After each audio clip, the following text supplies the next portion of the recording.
Okay, go ahead. So during today's nap time, I thought it'd be a great time to talk about the boys' living space. So obviously the boys live in the entire house with Bradley and I, but their sleeping space and their playroom area is what this video is specifically about. So the boys all sleep in the same room, which is an arrangement we really like. Because we are able to keep their toys separate and know that when they're in the room supposed to be sleeping, there's not a bunch of tempting toys to grab their attention. And then their waking times usually stagger, so it's really nice to be able to have the ones who get up earlier be able to go to the playroom and play quietly without disturbing those who need a little bit more rest. So those are a couple of the reasons we really appreciate the split. How it works practically, their beds, we have 2 bunk beds in the boys' room and all of their clothes, and that's pretty much the only thing in there. And then the playroom is separated. There's a bathroom between, so there's the boys' bedroom, the bathroom, and then the playroom's on the other end, so when they wake up they can go down the hall and play in the playroom. Let's go take a look. So here's a peek at the boys' bedroom. We do have 2 bunk beds. Bruce and Isaac sleep on the top, and Elliot and Theodore sleep on the bottom bunks. We actually transitioned Elliot to the toddler bed before the bunk bed, but Teddy we skipped straight to the bunk bed. We do have a bar that we bought on Amazon. It's specifically designed to protect kids from rolling off the bed, and especially after Isaac rolled off of an actual toddler bed and broke his clavicle this last spring. We didn't want to take any chances. So both Elliot and Teddy have those bars to protect them even though they're on the bottom bunk. We have blackout curtains. They're vinyl. They stick right to the window, and we have installed them in the boys' room because whether it's napping during the day or going to sleep, especially in the summer if the sun doesn't go down as early, it just really helps to keep consistent schedules to have that vinyl right there on the window, and it'll peel right back off, we're told, and we haven't tried that yet, but it's really nice just to have in their room. Since they play in the playroom, it just makes it look so much darker in here for nap time than it would if we didn't have the vinyl covering most of the sunlight coming into the room. Another fun tip I learned from another seasoned mom was to multi-layer the sheets on the bed. The first layer on each of the beds is a zipper mattress protector. It's waterproof, so it really keeps that mattress safe. I don't know if you can see through here, but I also have memory foam on the top of their mattresses just because we like to sleep comfy. So the first layer is always a mattress protector. Now on all 4 bunks, I went ahead and added a sheet on the bottom side of the mattress going up. And I did that so that the children can't pick at the mattress or the mattress protector at all through the bunk bed slats. So it's really nice to just protect down there. And then also, if someone wets the bed, we can always just flip the mattress, and we don't have to get those sheets clean right away for them to be able to finish their nap time or bedtime, or just continue resting if they're sick, if it was vomit, as opposed to wetting the bed. So it's really great to be able to just flip it over. So that sheet just comes right up over the mattress. The next thing I'll put on the bed is another sheet. So that sheet comes down, and that is it's the second set of sheets on the bed, because over that we go with another mattress protector, this time with a fitted sheet, so that the bed is protected if someone were to wet it or vomit on it, and then another sheet. So we have a zippered mattress protector with a sheet on the bottom of the bed. Then we have a sheet on the top of the bed, but before where the children are actually sleeping, we have a fitted mattress protector and another sheet.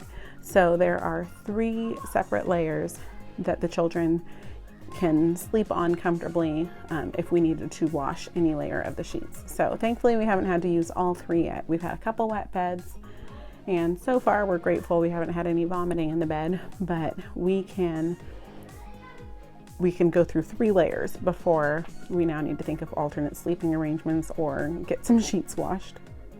Our boys enjoy listening to lullabies while they're sleeping, so we have a speaker attached to an iPod with some gentle music, some Bible music, some scripture memory music, and some worship songs. Just gentle music for them to relax with while they're sleeping. And we also keep the humidifier in the room.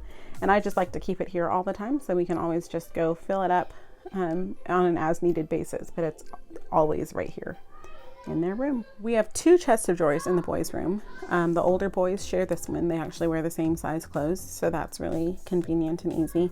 And they have socks and underwear in bins under the chest of drawers.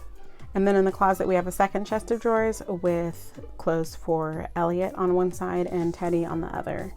And the baby monitor I have tucked up in the closet as well, so we can monitor their sleeping from downstairs. I love that the kids are able to play with a variety of toys, and then they can be responsible themselves for cleaning them up.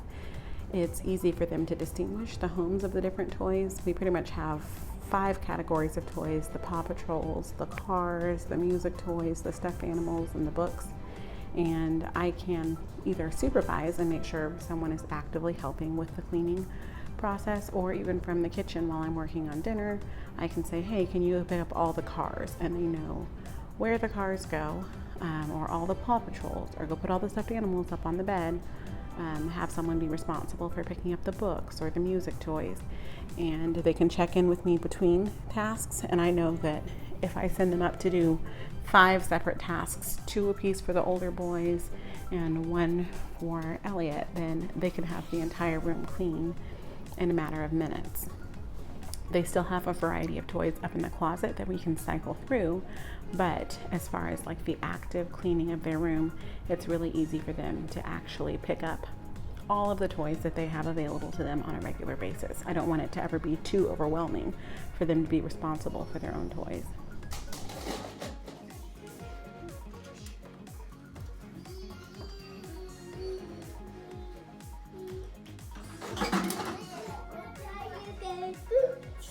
Wow, looks good, boys.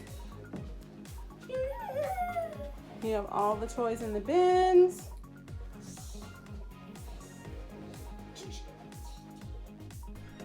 The main categories for our boxes of toys that the kids have sorted are the Paw Patrol toys, the cars and trucks, and then the blocks.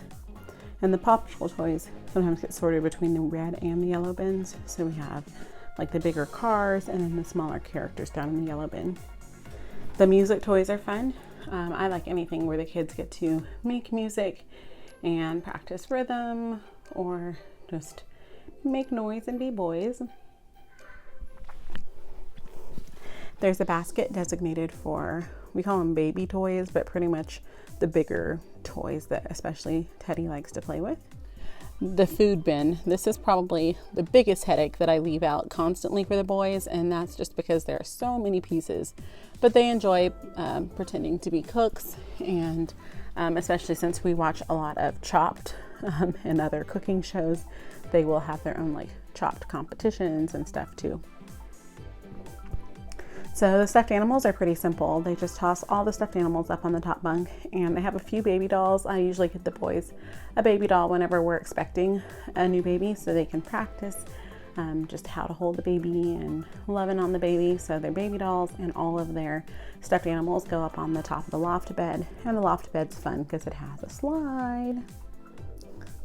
I tend to prefer the bookshelf to be kept a little tinier than this, but pretty much as long as the books are over here in this corner and on this shelf, I call it a win. But we do practice getting them to stack the books in an upright fashion. So if I ask them to go pick up the books, they know that I mean for them to get them specifically to get them on the shelf and upright with the title binding facing out. Not all the toys are down for them to play with all the time. So things with small pieces especially, but just in general, some of the general mayhem of like things like puzzles and trains, Duplos. They enjoy all of their costumes to play firefighter, a little bit of different animals, remote control cars. Those sorts of things will be stored in the top of the closet. And as they have a clean playroom area, they can ask me to bring down their doctor kit or their army men, different things to have more variety when they're playing with their toys. I hope that this tour of our arrangement of the boys' living space was informational, maybe helpful, but I would love to hear how you organize your space and different things that you found that really work well. So if you could drop those in the comments below, I look forward to reading them, and please subscribe to my channel.